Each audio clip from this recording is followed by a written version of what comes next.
Good morning, and welcome to the Deal Room Live, the daily real estate deal tank powered by Titan Impact Group, a global leader in AI-driven real estate investing and funding, where the real estate world meets speed, precision, and profit. And bring us your deal so we can put it into our AI model that analyzes and structures real estate deals in minutes, generates all the docs you need to get the deal done, and gives you a verified, unbiased breakdown of due diligence reports. The investors get the advantage of getting fully vetted AI-analyzed deals that cut their due diligence time down by 60%.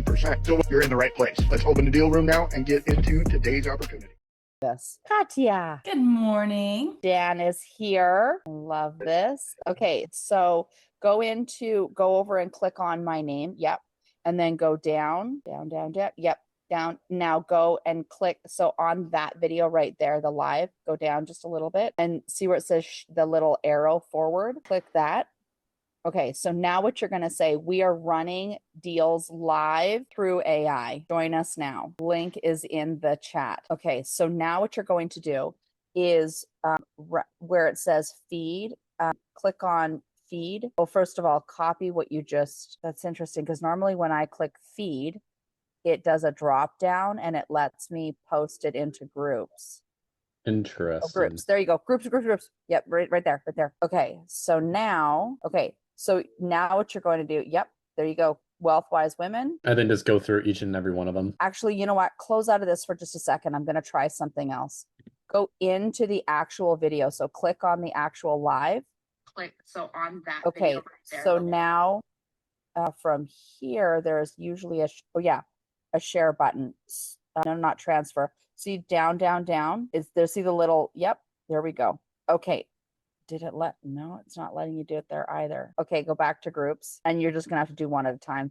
Normally It lets me click all the way through. So just so you can type in the word where it says search group, it says investor. So any and all investor groups and just paste that piece that I gave you into each one of the groups and then just keep inviting so you can stop sharing. So I'm super excited. We have Dan here. Oh my goodness, you guys, we have another Canadian here. I'm so excited. Dan, come on. You got to get why I'm so excited about this. Funny, we got a foot and a half of snow yesterday, so I'm not happy about that. No, that's just wrong. You should not be dealing with snow. No, not in April, no. That's why I can't wait to get to Phoenix in like a week and a half, so I'm excited.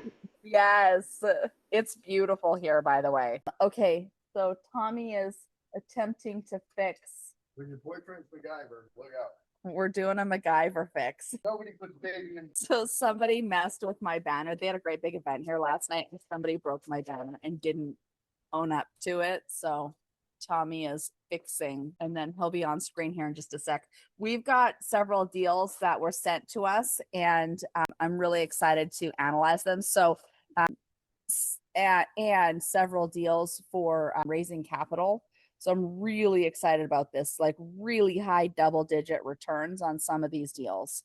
So I'm excited to be sharing this with all of you. We're almost done. Wow, look at you, Mr. MacGyver. My goodness. Maybe not. Okay, so let's just let that go for now. And okay. That means we need 2 forks. Okay, no. Let's start. Let's start the class because we got people here. Start.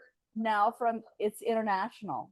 Remember we're going to start the class with going back to yesterday's Zoom call where I have to have a little bit of, I have to go eat a little bit of humble pie. So who wants to see a humble pie party? We're going to eat a little bit of humble pie. I owe it to my partner, Katya, cohort Katya, to eat some humble pie in front of her so she understands how business works. And Katya, did you see the information I sent you this morning about what's called E&O insurance? Yes, I actually read it right before the call. Nice. Okay, so what do you understand what it is?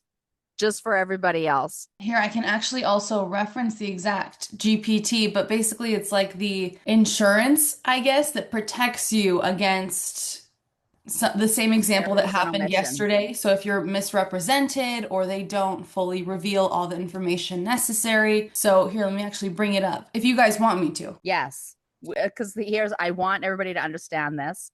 And so Dan, just bear with us for a moment. We discovered something yesterday in a deal that we were in negotiation with that literally saved us probably $10 million mistake. So Okay, yeah. Errors and omissions insurance. And so it covers misrepresentation claims, negligence, mistakes, failure to disclose, breach of duty, which I think good that, morning. Come on in. Keep going, Katya. You can have a oh, seat. sorry. I think that when I look at it, it seems like we were in a breach of duty kind of area because theoretically he's like, hey, you have all the documents, but he never once mentioned anything. Yeah, and he was representing both parties. That So was Okay. remember, it goes back to the beginning when we talked about who's he representing, us, them, or both. Yeah. And they never clarified that, right? Yeah, so that's against the client's best interest. And Correct. I was thinking about it yesterday, and could that have been the reason why they didn't want to have equity in the deal? Because they knew that it, 100%. Do you want to have so equity in a dirty deal? yeah, no. Oh, hell no. You want somebody else fix that. So now it's kind of clicking because option C and option B were basically the same timelines, except option C was, way more money. And all he had to do was kind of be in it with us a little bit, but now I know why he didn't choose that option. So with Right. E&O, you can cover the legal fees, settlements, and judgments, and it includes the claims even if you did nothing wrong. Keeps your brokerage and operation financially intact. So it covers attorney fees, settlement payout, court costs. Does not cover fraud, criminal acts, property damage, known issues you deliberately hid. And so here's the general cost structure. And then here's an action plan. I don't know if Tommy wanted me to follow that for today or just leave it, but that's about it. But good to No, know. that's it. I mean, just an update about, like what happened. What happened was that these guys represented us. They said that here's the first issue. They offered it at full price. They said the number one reason why the property didn't close was because of COVID. They at no time ever mentioned a sinkhole, which we discovered. Because remember, I told you the building cracked in half and was going into a hole, right? And so that's a sinkhole. And so it has geotechnical issues, and it was a used car. Like we asked what they used it for before. Oh, it just had these cool little buildings. They never once said that it was a dirty junkyard that used to have cars there and dripping oil and gas all over the ground because it was a junkyard. Those things never get cleaned, ever. You can spend $10 million, you're going to come back out and say you still got contaminated soil. So when you Right. have to, if you choose to continue with a project where the soil is contaminated, do you have to excavate it all and get rid of the soil and put new ones? Or what they do, and I had 2 dirty gas stations in Florida that did this to me. They made me do what was called soil remediation, where they put a bunch of pipes in the ground and they run detergent down that clings on to the contaminated soil and pulls out the contaminations according to them. And it takes 74 years to do it. I'm like, well, so the guy that puts it in the ground, how the hell does that guy know to tell his great grandson to go out and check the dirt and see if it's still good or not? But that was a $22 million mistake on my end in 2007, right? I bought that piece of shit in 2009. I was $22 million broke because of dirty soil. You think I want to get into that again? That's why I was acting the way I did yesterday. Play the clip. Got it up? Or no? We don't have Wi-Fi. Never mind. Sorry. I'm saved by grace today, God. Thank you for the no everybody Wi-Fi. who was there. Anybody that was there, yeah. seen me melt down, watched my ears turn red, and literally Oscar the Grouch came out of the freaking garbage can on that guy yesterday. And Katya, don't be laughing. I can't see you very well, but if you're laughing at me, Tina's laughing. everybody's laughing at me. Anyway, point being that I went back and did a lot of self-analyzation about what I could have done. And the first thing, it's 12:12, make a wish. The first thing I could have done was taking the high road and like, when he said that I needed to own my part in the LOI, I said, you're absolutely right. And at this point in the due diligence process, your property is overpriced. We'd like to change our offer, right? And so that would have been the high road right there. We need to change our offer. Yeah, I just need to add something in here. So for me, so then yesterday happened, last night we had another networking event and we're here having multiple conversations with people. And I always love to look at, get the no with a happy heart because God's got a bigger yes. That's the This is what I choose to look at things for. So last night, a bigger yes came through for this property. Are you ready? Look at Katia. Do you want to share with her? Omar? Potentially. Potentially. A bigger yes. Potentially. You said for this property? Yes. Uh-huh. Yes. See, here's the Okay. thing. Just because we found out it was dirty property, just because we told the guy he needs to go work at McDonald's because he doesn't know how to be a real estate broker, just because we told him that he needed to go to the mall and work at a kiosk fixing phone screens because that's the only way he should be able to be allowed to support his 5 children. I feel like it's important to note that he's got a piece of land that's valuable, and I know the laws and I know the rules. I know by law and by rule, he has to make a formal offer if we use a broker. Okay. And I'm going to call this the Wendon experience. How many times did I make offers on that property in Wendon? I love All right. I'm going to tell you 14 offers were made using nine different people on one property. And I whittled that property from $1.9 million to $660,000. Take it or leave it. And I ended up having to leave it because there was no legal way I could buy it. Like, it legally could not be purchased, period. But it took nine people and 14 offers to figure out there was no legal way to buy the property because it was a business. It was a real estate commercial business that went with the property and everything all combined, but it was under a sole proprietor's name. Not even an LLC. No LLC. It was attached. All the things were attached to a personal social security number. No taxes for 100% untaxable property. Like, it was like 100% next to impossible to do anything with it at all, ever, period. Like, the only fix to that was to basically get it for $10, do all the work to get it all figured out, and then give her whatever it was worth on that day. But then there was the the liquor and alcohol license that couldn't be transferred. There was a lease to the post office, and I'm just trying to make you feel better here, Katya. There was a lease to the post office. There was a liquor license. There was 7 businesses. There was a personal residence. There was a gas station with dirty dirt. Okay. And I know what to do with dirty dirt. So I was ready for that one. But she disclosed it, right? It took like the 3rd or 4th person to figure that one out, that we were covered. But it was the 14th that we finally figured out there was no legal. Yeah, by the time we found out all the things that we had to find out, like, we were already at an offer of $660,000. Cash, go away. We'll assume all risk at $660,000, and we still couldn't do it. So, end of the day, what we learned from Tommy's meltdown yesterday was that, first of all, God works through me on evil people. We're going to guarantee that. So if you're evil, you will catch the wrath of God somehow through me. I don't know why. He's given me the ability to save lives, and nobody complained when I was doing that. Okay.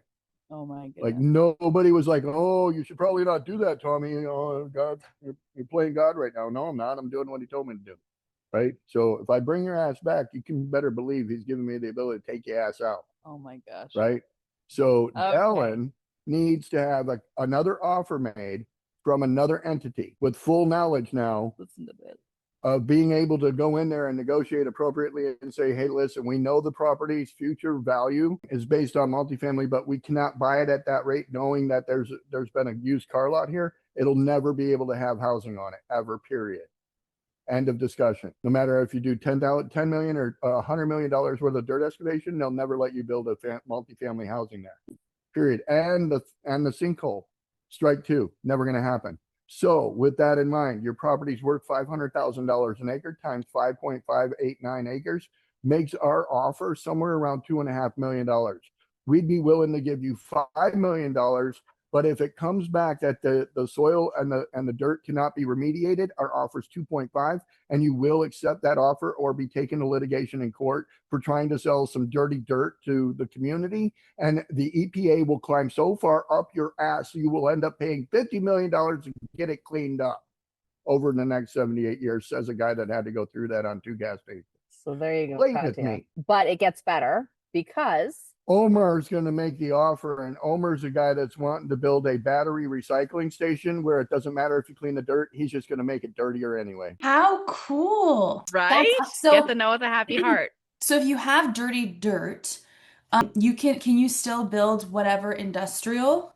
You just cannot have if it's housing. industrial and you're not putting people's lives in danger, like saying, oh yeah, ready for this? Go Google the thing that happened in Oklahoma. I wish to God that Tracy Gore was in here. Yeah. But somebody built a subdivision on an old oil field, and they're called zombie wells. One of the zombie wells came back to life and came right up through the bottom of somebody's $430,000 mansion house, and is now just dumping oil all over their first floor where their kids and dogs and animals used to play. And they Wow. can't live there And they anymore. can't live there no more because now this zombie well's puking up into the bottom of their house, and it's coming up through the foundation into the house.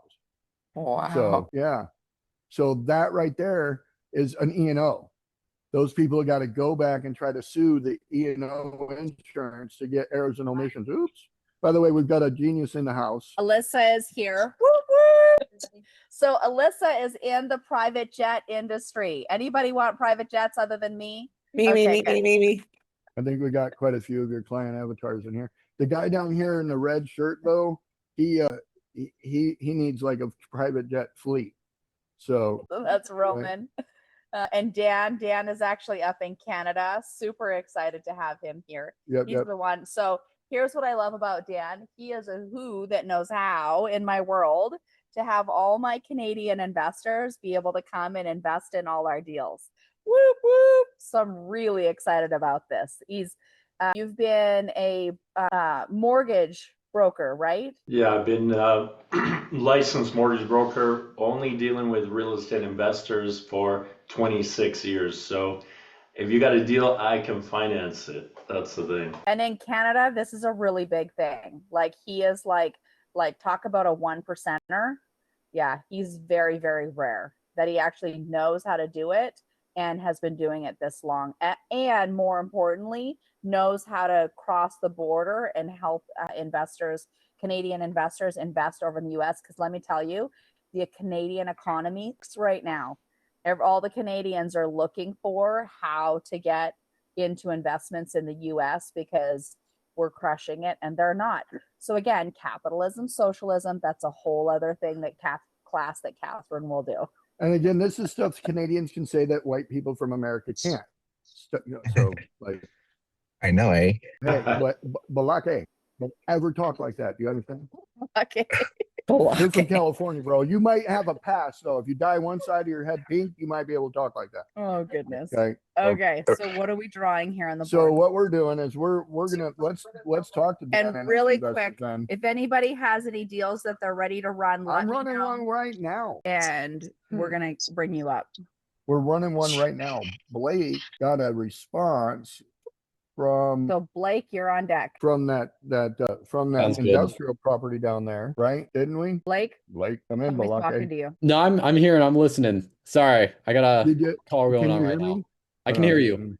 You can hear me. Yes. You got an email from the 9-acre property down there, right? Correct. I saw it yesterday. Right. And so I want to address that, and what we're going to talk about, because we've got the wonderful young lady from jet company. We're going to talk about fractional ownership, and in the jet industry, that's a big thing, isn't it? So Blake found an industrial piece of property that's down in Phoenix, and it's one big piece of property. How many? 9 acres? 9.8. 9.8. So almost 10 acres. We can divide that up into smaller parcels and sell it as industrial space for, say, for example, people delivering for Amazon stores or WhatsApp, not WhatsApp. What is it called? Whatnot. All these auction live selling stores, they need warehouses to put their surplus of inventory.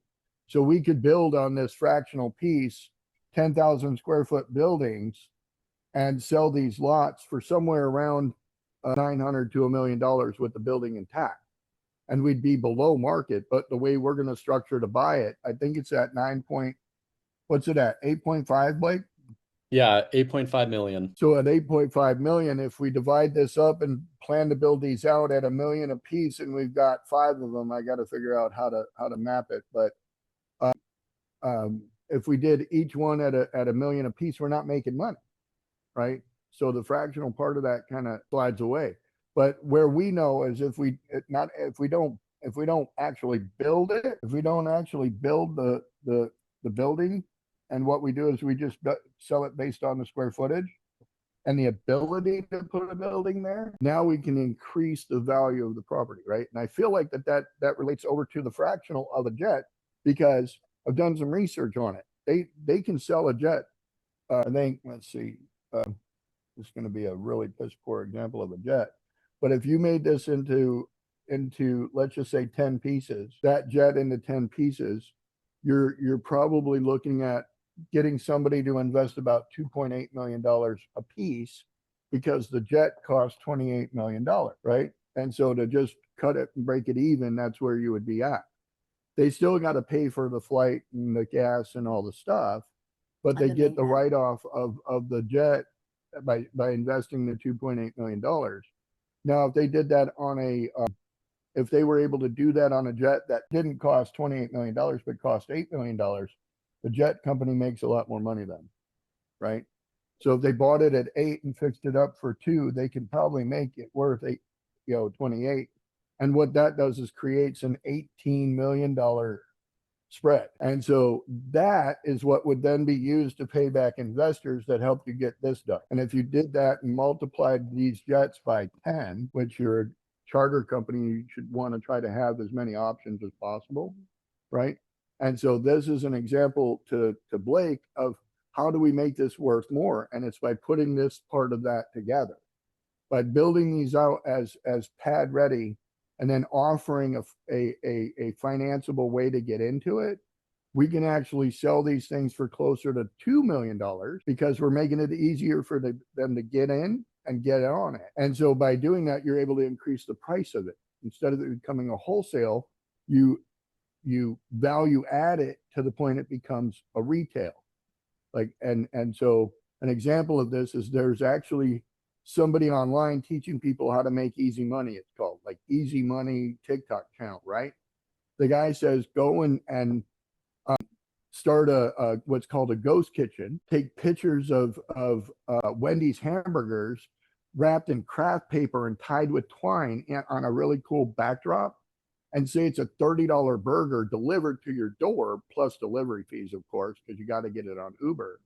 But Uber orders through your ghost kitchen this $30 burger. You immediately run down to the Wendy's that's in front of your apartment, grab 2 of them, put them in there, and send them off. And they spent $67 on what you paid $5 for. People are doing this, and they're doing it, right? And so it's by no means right, ethical, moral, or anything like that. But people are buying convenience. That's what it shows me. The marketplace shows that people want the convenience of having it just super easy to go turnkey, right?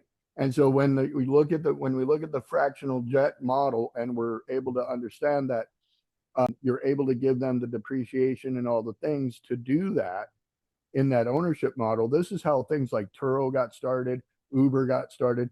I like to tell people I don't want to be Uber.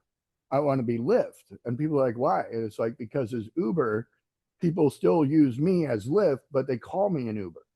right? Right. And so if something happens in my Lyft, they're like, oh my God, I got totally screwed on an Uber the other day. I totally skipped the bullshit as a Lyft.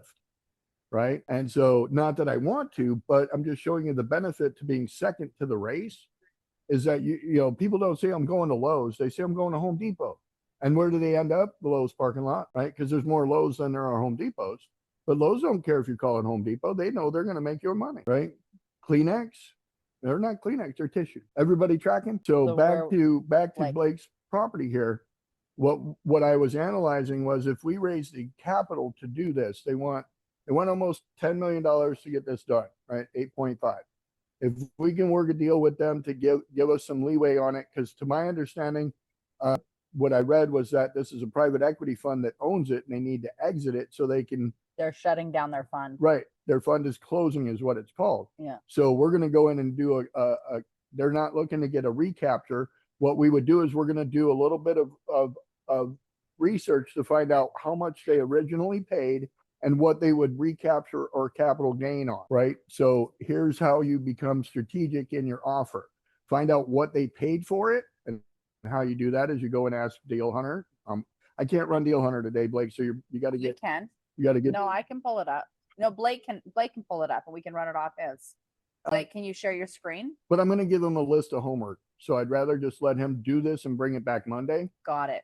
Okay. But you're going to find out how much they originally paid for it. You're going to find out what the process is to doing the subdivision and doing it down to 1.2 acre lots. Because we're gonna make sure that we're able to facilitate enough space there where we can build a 10,000 square foot building on a 47,000 square foot lot, and there's plenty of room for parking and all that stuff. But these are going to be industrial flex spaces, and we can raise the capital for it. And this is what I wanted you to do next was I need you to go on free estimates and say we're going to be doing a subdivided split here. I think it's 8 lots. If it's 9 point blah blah blah, I think we're going to have 7 lots with space. But you're going to ask it to run all the infrastructure numbers, all the soft costs, take it through to pad development. We're not going to do the buildings yet because we're not going to fund the buildings. The next buyer is going to fund the buildings, because once we get this all papered and shovel ready is what it's called, we're going to sell it to the developer who's going to take it all the way through to 7 buildings and selling them to, end operator. Okay. So it's a growth pattern going up, but our goal in this is to get this shovel ready for a developer who wants to build 7 industrial buildings. We can even pre-sell them for them, right? And that would be great too, because remember, what is capital? Capital is contracts, right? If I got contracts, I can then sell those contracts with this as these are pre-sold buildings. Here's the contract. They're willing to pay 2.5 million if you finance it, right? And you can set up the note. So if you structure the note, how did we receive the deal, Katya? We received the PSA with a freaking deed of trust. That was another red flag I didn't call out, but it came with a deed of trust and the promissory note attached to the offer. So tell them why those are red flags. Well, the reason why it's a red flag is because we never even got through due diligence or negotiation. They're already wanting to put us under financing immediately, which means it takes longer to get out of the deal because they've got a mortgage on us now, instead of, oops, here's due diligence showing that you guys have dirty dirt. They can force us, the minute we sign that PSA, they can force us to buy their dirty dirt. So do you see now why I want to go after their E&O insurance and tell them that it cost us $50,000? It cost us $50,000 to do the due diligence when it would have been a simple conversation. Hey, by the way, this is dirty dirt. So that's why we're going after their E&O insurance, if you want to, Katya. And given that he was representing us and he did not tell us that and said that it was up to us to figure that out, like, given he's representing us, no. Right. Number next. I'm sorry. I apparently I got trauma from this. I got to go to counseling this weekend. Okay.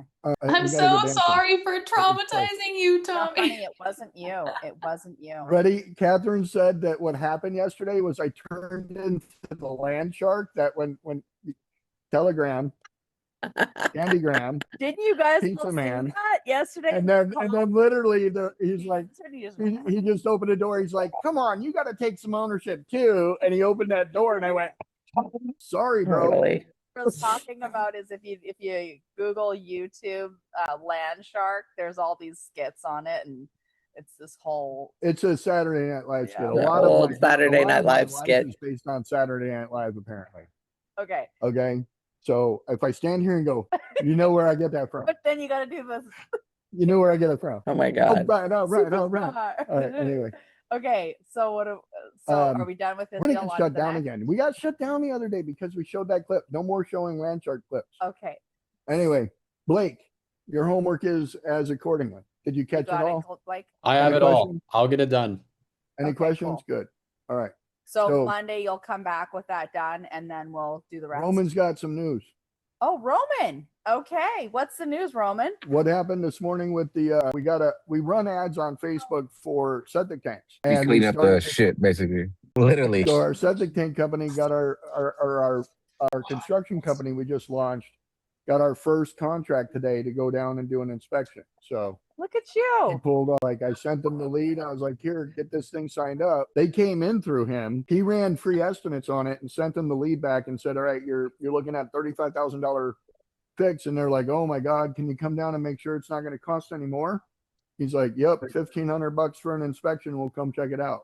Nice. Because we don't run free estimates. Right. You pay us. Right. So we're going down today this afternoon after 2:00. I'm going to go down and look at the site and take pictures of it feed it back to free estimates and say, clarify, what's this going to cost to do? Nice. Right. And so we're running a construction company using AI. Good job, you guys. Right. And so that technology now can be transferred out to every industry. So we can literally white label now and raise capital for an AI based platform that helps contractors quit wasting time and energy on free estimate. Right. Cool. Yes. So this is proof of concept, 100% worked. Are you listening up there, Canadian investors? Bring that money down here so we can show you all how to be efficient in getting jobs done. Lower the cost of construction with AI. right? Lower the cost of construction, lower the time of getting things done, lower the risk of not getting your job done. We're even, and for the contractors, we're lowering the risk of not getting paid. A lot of contractors will skip out on jobs because they're afraid you're not going to be able to afford it or pay it. Right. I can't tell you how many jobs I went ahead and did knowing full well they didn't have the 50 grand to finish. And I did it anyway. And I went in the whole 20 grand doing it. And I did it because I refused to let my name be on a job that was never finished.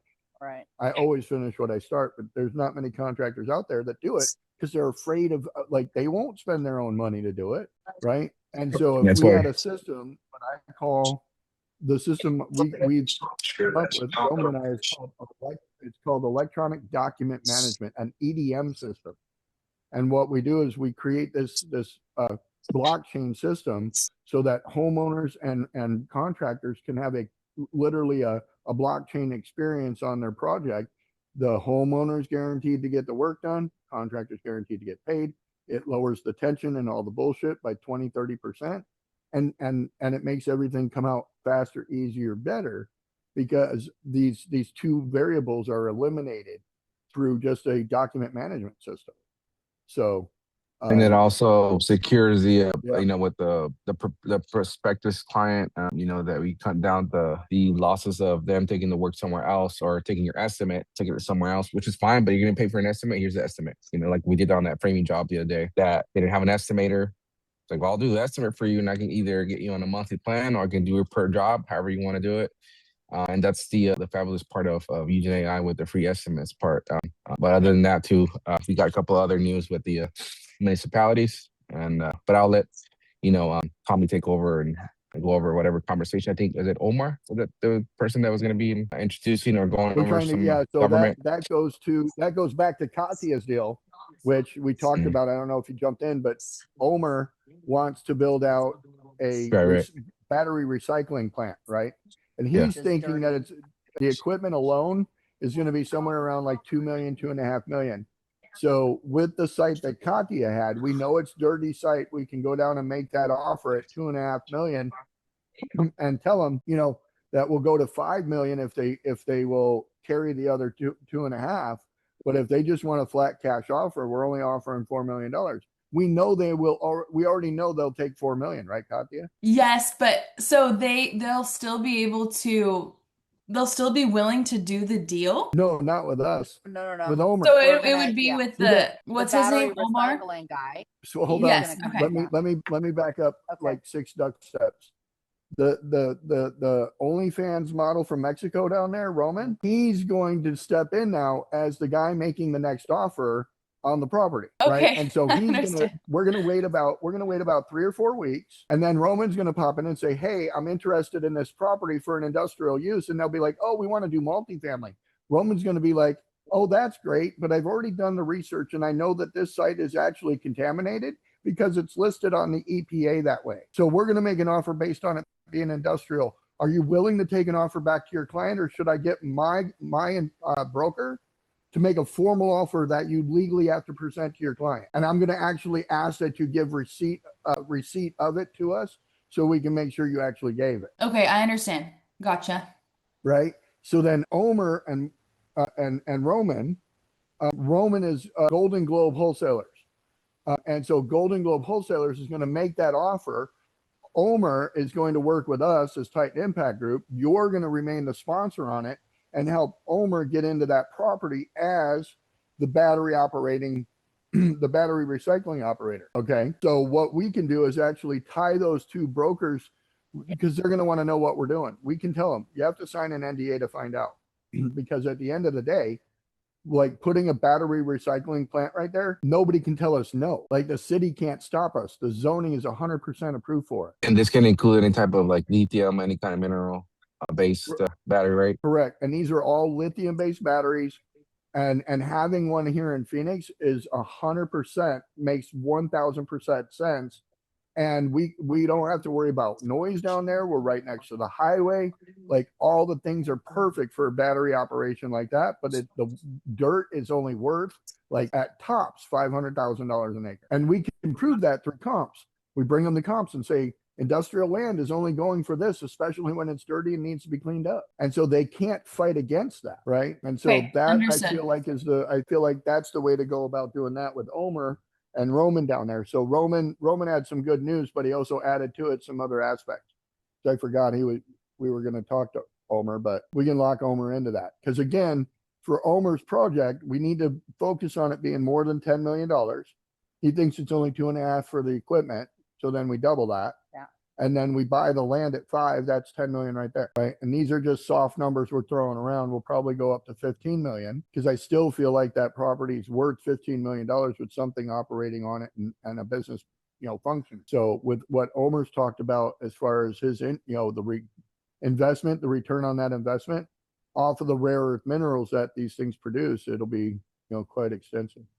So what time it is? So 9:42. 9:42. I want to give some attention to our guests. Yes. So since our last meeting, what have you been able to discover? So, like, I've already set up for my personal. I'm starting to use Marvelism. I bought a book. Grab the, there you go. So she's doing her homework. Yes. So getting all the resources that I need to set myself up. And then I was thinking also about like our conversation about how to approach my company PrismJet on how we should do it. And I think what I was listening from the last conversation is right now it seems like the private jet industry is really focused on the short-term goals of like, okay, how can we make our company better in the short term, when they're not really thinking about the long term of what you guys are thinking as far as like the future is AI. Like this is the platforms, whoever comes out with the first full like type of private jet platform, whether that is a personal private jet company or it is another company that's AI or based. The private jet industry is just, I feel like, very like narrow-minded and not thinking about that. So I think the approach needs to be like, here's AI to help your short-term problems, and then we start pitching slowly like, okay, like we were able to solve the short term, this is what it could be in the future, instead of throwing, oh, this is the big future, because they're so right now narrow-minded, and you guys have that experience, speaking 100%. just Yeah. so I mean, I know that any software currently operating is more than 2 years old. yeah. Nobody has integrated AI. Like Marvelism is interactively working with us on our schedules and plans. So to my mind, it's like, how is it possible that AI cannot improve the current system based on the fact that it's running off of just a programmed software instead of it being a live interactive algorithm, right? And so I know, like, for example, the complexity of running commercial airlines and all of that. Do you really think that American Airlines or United Airlines hasn't figured out how to shuffle flights to make money? Right. And so how did they do it? Like, and so by volume and scale, of course, there's a lot of leeway when you go that route. But then how do you transfer that into private jet is by looking at it and saying, okay, can we use AI to model commercial at a downscale? Because again, when you're operating 250 units out of across the country, it's super easy to reroute and do maneuvers. When you only have 7, not so much. So what you would end up doing, and this was an idea that hit me after our conversation, where you have a pretty consistent amount of travel, like you could utilize AI to kind of look at your data and tell you, we have a lot of dead legs coming back to this particular area. How can we get people to take this dead leg to this area, enjoy an activity, and then find them a way back somehow on a commercial? Or because a lot of people, I'm not saying a lot, I will say a lot of people, because the avatar for private jet use for personal or business use is very small compared to the general population. So how do you give, this is like the back in the day, to get on a cruise ship, you had to have a fluency. or you lived below deck, right? Like you lived below the water line, as they said. So, and there was 6 floors on the Titanic that were below the water line, or 8, right? And so that was those, and there was 3 times as many people down there as there was on the upper decks, right? So this is you can help AI understand it by saying, okay, we've got this yacht or this cruise ship situation. How can we learn from what we learned on cruise ships, where now just about anybody can get above the water line on a regular cruise ship? Like, it went from being only the elite to now, like, all you need is a good tax return to get you on a cruise. No, I was thinking about so many things. Like, there's so many different audiences for private jet. Like, there's AI that we can use for operators, for the retail, for the broker, for the public. Like, there's so many avenues that we can do. And then also for the individual company, and then overall the industry as a whole, that we can think about how we can use AI.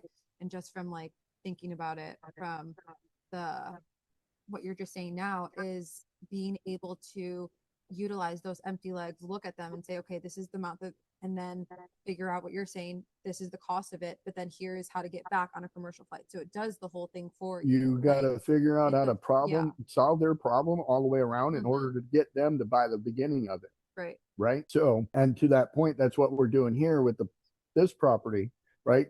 I've seen people fractionalize a jet, and to me, it's just a break even, and it doesn't make sense in my head. Right. And then when you figure out the actual like return that they get, this is their risk mitigation for investors and the owner of the freaking jet. Because really, at the end of the day, when you fractionalize a jet, you have a master owner of all the fractional people, right? And so that master owner is the one that enjoys this level of return down here. If that's even real or fake, I don't know. But at the point is that they're basically able to double their money when doing it in a fashion like this, which just only solves one problem, not all. Right? And that's what we call the win, draw, lose. Because the person that wins is this guy that finds the deal. The person that loses is the one that's paying this over here for this right here, which is inflated by that. And really what it comes down to is all these people now draw, instead of actually win. Like we know that there's like almost a 250% increase in that between the maintenance of it and the ownership of it. The chartering of it is the difficult part. Making the money off the charters is where the bottleneck is, from what we've understood. Yes. Right? Because owners can make big money. People fixing them can make big money. But the people flying them and flying on them, not making big money. The people, like the operation that like NetJets and FlexJet and all the bigger companies, how they make most of their money. And that's why they don't do they do floating fleet. So none of their aircraft are based in locations. It's just constantly like an Uber going back and forth wherever the demand is. And then that's why they can like charge whatever they charge, and people pay a fixed rate. And that fixed rate, the memberships or the rate that people are paying is so inflated, but they think, oh, well, I can fly anywhere. So it's like figuring out like how to apply that too. So again, that goes back to the platform. Instead of trying to figure out how to own 250 airplanes, it's figuring out how to have fractional participation through a platform with 2,500 airplanes, right? Yeah. And so you can do that by fixing or solving a problem like we did with free estimates. If we can white label this out to every contractor across the country, because we're basically advertising you're going to get guaranteed paid if you finish the job. Like, just finish the job, we'll guarantee your pay. Don't abandon it. You abandon it, you lose your money, and we're going to take money from you. Because we'll have connection to their bank account that will siphon money off their bank account. We'll put a lien on them, right? Because we're going to protect them with the owners that they're going to get paid. Yeah. Owners the same way. So what I'm doing is solving that little problem right there, which makes me a multi-million-dollar company. Just because I solved this one little problem with a platform or a software or a system. So, and the system is in that direction. So, what time we got? 9:50. All right, cool. We got some time. Does anybody in the crowd have any questions for Alyssa? Right? I do. Can you hear me? No, we can't. Speak up. Are you in the bathroom? No. So go ahead. The only reason I'm kind of just, my mind started kind of going around, is there a specific target audience that the jet company is willing to either open up, or they just want to focus on certain target audience as a client? So what I'm noticing an opportunity for the clients is, so there's the individual person who does the personal travel, as far as like really high net worth individuals is like the what most people think of people who fly private, but where I'm seeing the opportunity is construction companies. I'm seeing medical companies who need to fly several employees, where it's just so chaotic to try to manage so many employees flying commercial. And so companies are starting to look at private jet travel as far as like for convenience and ease and just peace of mind. So that's kind of the strategy that I'm trying to approach for the retail side of clients on private jets. Okay. The only reason I'm asking this is I just wanted to see, based on, what the company has been working with and the capacity of weight they can actually carry, is being, again, I'm from a border town, so I'm always thinking logistics, right? What can come in and out, import and export. And the reason why the Mesa Gateway kind of increased in their their size and the way they were doing this is because now they're coming in as a freight, they're kind of like a freight line. So instead of having to stop in Nogales over there by the Mexican border, and looking at all the imports and exports that are coming out, this is a direct flight and it's already fully inspected when they land into Mesa, and then they do the distribution. So I'm thinking that could be either an annexation or a kind of a similar strategy to approach it. Because again, they're expanding the port of entry that's already been open here where I'm at, and the import and export business is a huge, extremely huge business, which can cut down a lot of the costs and the speed of bringing in the produce, or you name it, everything that needs to be brought over. So I don't know if that could be another possibility of probably approaching this business model, because it's more realistic, because you have already a certain projection from all these international companies. Instead of having to look for a client, these guys are going to be lining up for you to say, hey, can you be delivering? And if you look at it, how Uber kind of took it up to the next approach, where they're doing the freight lines now with the semi trucks, right? They're doing Uber freight lines.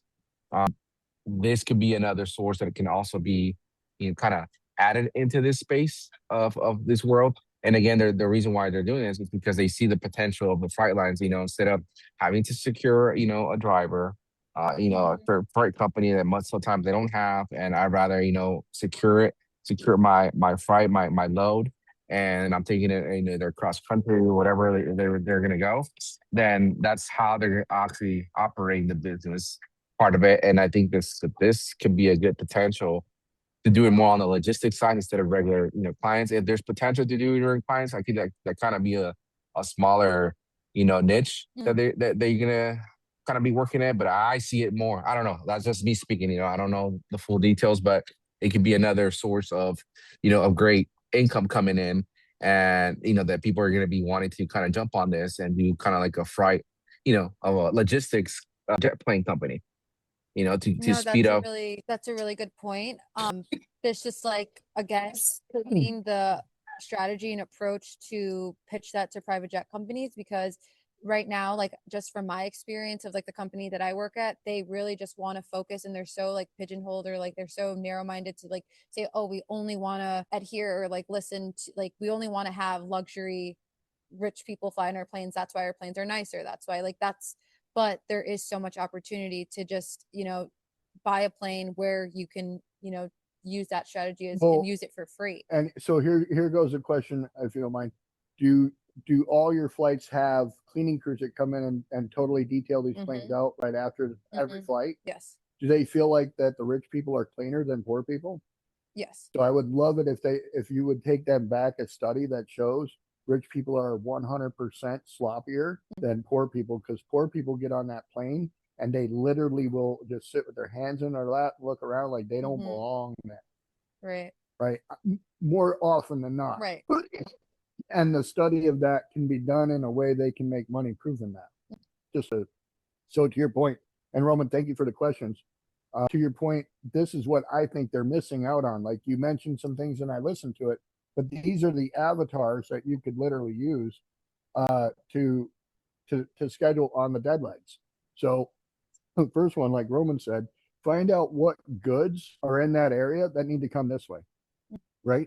You're not even putting any people on the plane. You get there, they unload, you literally have a supplier of, let's just say, raw milk, okay, that needs to go from one spot to another.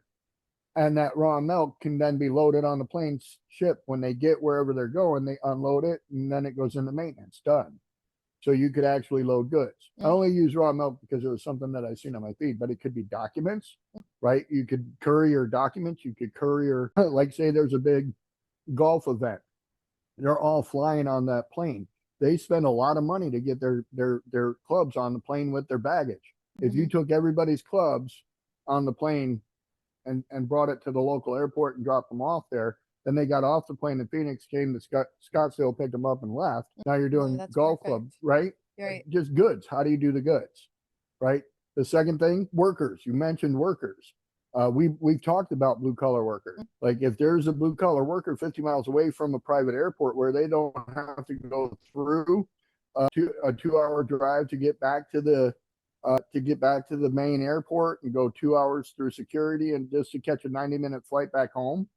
Like, and you can give these guys that opportunity, and they can work out schedules with you guys that, you know, okay, we're going to all be here on this day, and then you can set up and schedule a dead leg for them. And you're instead of trying to fill the idea is don't try to fill the dead legs at the last minute. Yeah. Fill the dead leg and then tell your private jet flyer, hey, is it possible that we can fly you in 12 hours early, 6 hours early?